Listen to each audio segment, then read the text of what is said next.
When we talk about the greatest pro wrestlers of all time, certain names immediately come to mind, whether it's Shawn Michaels, The Rock, Stone Cold Steve Austin.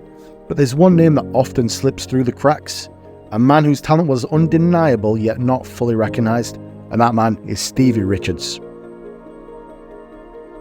Now, Stevie Richards debuted in wrestling world in the early 90s. From the gritty, extreme atmosphere of Extreme Championship Wrestling to the grand stage of WWE, Stevie Richards brought a unique blend of technical skill, charisma, and versatility to the ring. Now, what set Stevie Richards apart was his ability to adapt. He could seamlessly transition from one comedic role in the BWO to a more serious, controversial character with Right To Censor, one of my personal favourites.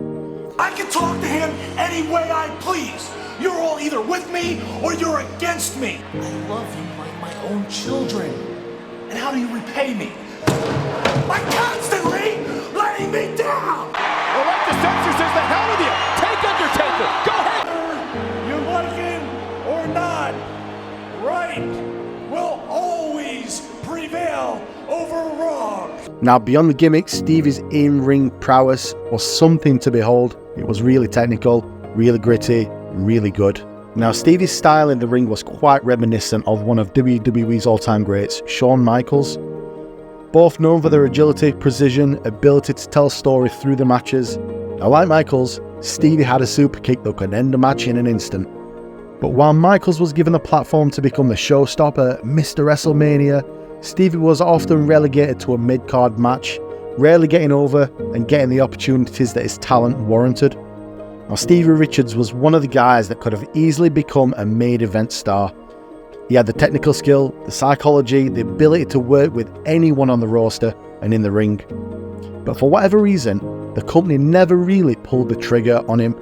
The fact that I love competing, I love being in that ring, and I get a chance to compete again and just show everybody that I can still compete. That's where I'll show you, you'll see, comes from. The first step to showing everybody that I'm ready. Now, Stevie wasn't just a talented wrestler, he was also a ring general, somebody who could elevate his opponents, put them over, and deliver great matches time after time after time, and that resonated with the audience. Whether it's facing legends like The Undertaker or up-and-comers at the time like Chris Jericho, Stevie always brought his A-game.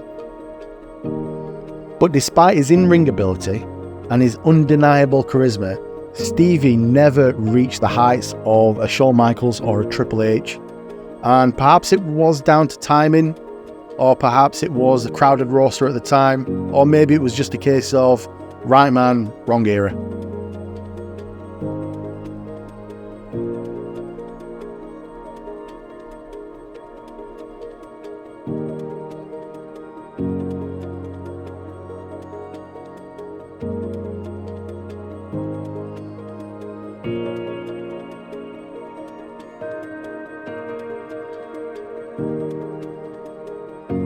I think Stevie was quite ahead of his time in a lot of ways. He could do it all. He was a technical wrestler, a high flyer, and he was great on the mic, definitely underrated. For me, Stevie Richards is one of the most underappreciated wrestlers in WWE history. I mean, he deserves to be remembered along with some of the greats. He might not have ever been the face of wrestling, but his legacy is secured in the sense of some of the gimmicks that he did.